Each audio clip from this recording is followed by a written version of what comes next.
E aí galera, tudo bem com vocês? Hoje vamos falar sobre a Blackmagic.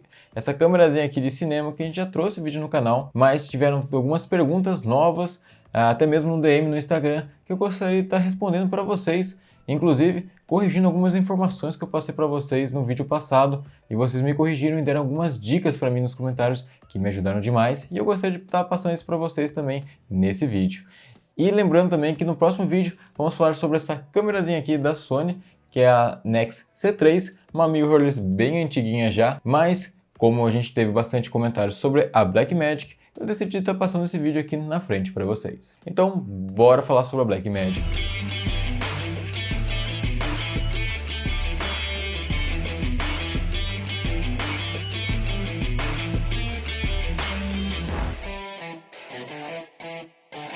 No vídeo passado eu comentei que nessa câmera não dava para a gente controlar nossa lente por ela, a gente teria que ter uma lente manual, com abertura manual. E isso não é verdade, a gente consegue sim, tá? Inclusive vocês me corrigiram nos comentários, eu agradeço demais. A gente consegue sim estar controlando por ela, por meio dos botões de retroceder e de avançar. Dá sim tranquilamente para você controlar a sua lente e, nossa, falar para vocês que...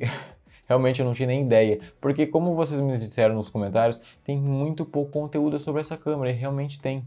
Até mesmo no YouTube gringo, a gente não consegue achar tantas informações sobre essa câmera. Outra coisa que eu comentei para vocês no vídeo passado é do fator de crop dessa câmera, eu não tinha certeza se era de 2 vezes e realmente é. O modelo 4K dessa câmera, o fator de crop é um pouco menor, mas desse modelo aqui é de 2 vezes. Lembrando que eu também não citei no vídeo passado, mas o sensor que essa câmera tem é um micro 4/3, ou seja, é um sensor menor que o sensor cropado que a gente está habituado. E agora vamos direto às perguntas que vocês me fizeram sobre essa câmera. Ó, a pergunta que eu recebi sobre essa câmera aqui, que eu acho muito interessante, quando gravo um vídeo de uns 2 ou 5 minutos, o arquivo dela é muito pesado? Meu medo é esse, ela serve para gravar à noite com pouca luz? Vamos lá.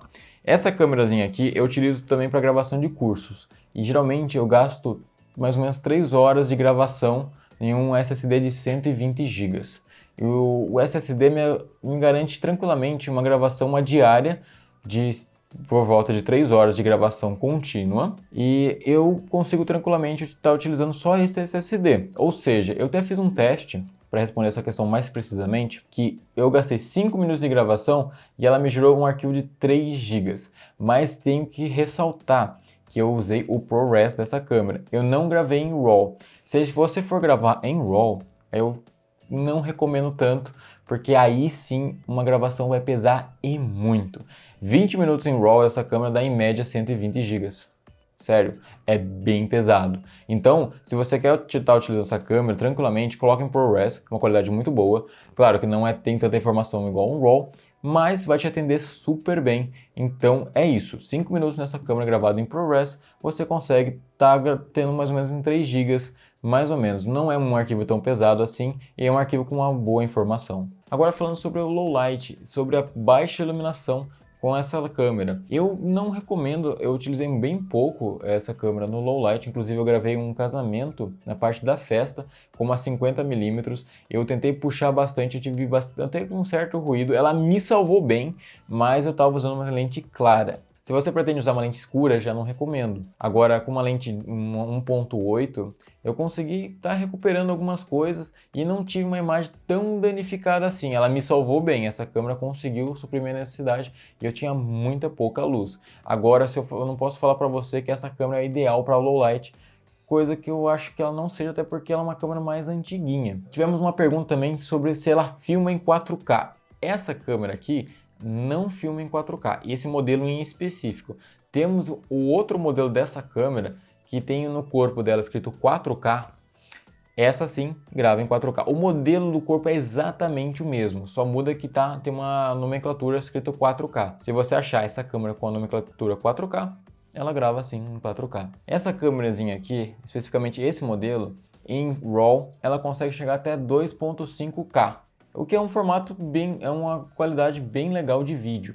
Agora, se a gente estiver falando de ProRes, como eu falei para vocês, que é um formato bem mais leve, ela grava em Full HD, ou seja, 1920 por 1080. Aqui teve outra pergunta, tem um programa de duração de 2 horas, ela suporta a gravação de 2 horas? Em relação ao programa de 2 horas, se você colocar ela na tomada, você não tem que se preocupar com quase nada. A única coisa que você vai ter que se preocupar é com o armazenamento dela. Isso, claro, se o programa não for ao vivo. Eu recomendo que vocês utilizem esse SSD. Provavelmente já vai vir um SSD na sua Blackmagic e aquele SSD que vier capaz que te atenda bem. Mas se não vier, recomendo esse SSD que veio junto na minha, que da HyperX da Kingston, mas se for um programa ao vivo, eu acredito que você não tenha tanto problema em relação a isso. Outra pergunta que eu recebi, dessa vez no meu Instagram, foi uma pergunta muito boa, por sinal, que eu não comentei no vídeo também, que é sobre o SSD.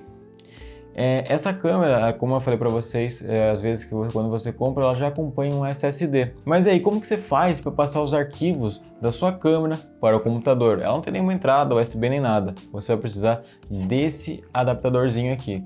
Essa é como se fosse uma case que você coloca seu cartão SSD, você encaixa aqui dentro e ele já vem com um cabo muito parecido com aqueles HD externos que você coloca aqui e coloca no seu computador e está pronto para você achar os seus arquivos e tudo mais.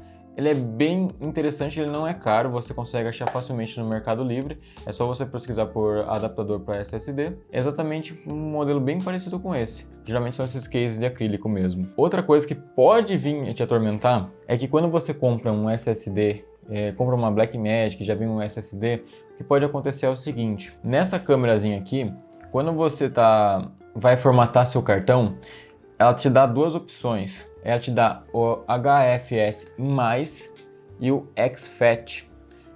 Qual que é a diferença de um para outro? A diferença, basicamente, é que o HFS+, é para computadores da Apple.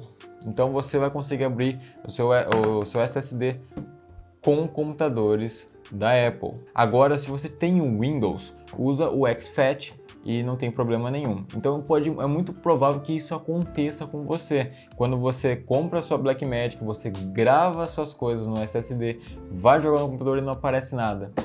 Porque os computadores da Apple, você consegue tranquilamente estar abrindo os dois formatos, mas o exFAT é o ideal para um Windows. Você não consegue abrir o HFS+, no Windows. Você até pode, por meio de outros softwares, conseguir estar abrindo, mas tenho muita atenção em relação a isso. Eu mesmo comecei a gravar bastante coisa e quando eu fui colocar no computador não aparecia nada, nem reconhecia o meu SSD e eu fiquei bem nervoso.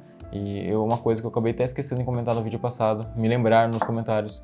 Então, quando você comprar a câmera e já vinha um SSD, dá uma olhada nisso. Se o seu computador for Windows, já formata esse SSD para exFAT. E se não for, se você estiver utilizando o Mac, não precisa se preocupar muito, belezinha? Mas é uma coisa que realmente me comentaram na DM do meu Instagram e realmente eu havia esquecido de comentar no vídeo. Mas é isso, essas foram as perguntas que eu tive em relação a essa câmerazinha aqui. Em considerações finais, eu utilizei ela um certo tempo já. É uma câmerazinha que realmente me surpreendeu muito, valeu super a pena. Foi uma compra que eu não me arrependo nada. É uma câmera que não tá dando problema para mim, mas tem uma coisa que antes que eu esqueça de comentar, que pode acabar acontecendo com você, que é um pouco triste. O que é isso? Essa câmera aqui, eu consigo estar utilizando normalmente, só que acontece uma coisa meio complicada, que quando eu coloco uma lente aqui, se eu estiver usando aberturas de número maior, por exemplo, f11, f15, vai aparecer manchas na minha imagem, porque meu sensor tá com manchas. Só que não é bem o sensor que está manchado, mas sim uma proteção que fica na frente do sensor. E você tem que estar removendo essa proteção, tá desmontando essa parte aqui do bocal. É um negócio meio delicado de ser feito e às vezes você não consegue estar limpando essa proteção do sensor, tem que estar comprando outra. E para você fazer essa manutenção é um valor bem carinho, até por isso eu não fiz essa manutenção. Como eu uso bastante essa câmera em ambientes fechados que precisam de bastante iluminação, eu uso geralmente aberturas bem altas, né? Como eu falei para vocês, 1.8, uso bastante o 2.8, então essas manchas não aparecem no meu sensor por causa dessas aberturas. Mas é isso, fique atento, que pode ser que a sua câmera que você está vendo no anúncio agora tem essas manchas, então é importante você perguntar e estar se atentando a isso. Mas beleza, É isso que eu queria falar sobre essa câmerazinha aqui. Qualquer pergunta, qualquer dúvida que vocês tiverem sobre essa câmera, pode comentar aí, eu vou tentar ao máximo procurar a resposta se eu não souber. Mas é isso, é uma câmera que, vou falar pra vocês, é um meu xodó, eu adoro essa câmera, eu uso em muitas produções, tenho usado e vou continuar usando e recomendo muito para vocês. Dá uma olhada nessas câmeras antigas de cinema que são câmeras incríveis.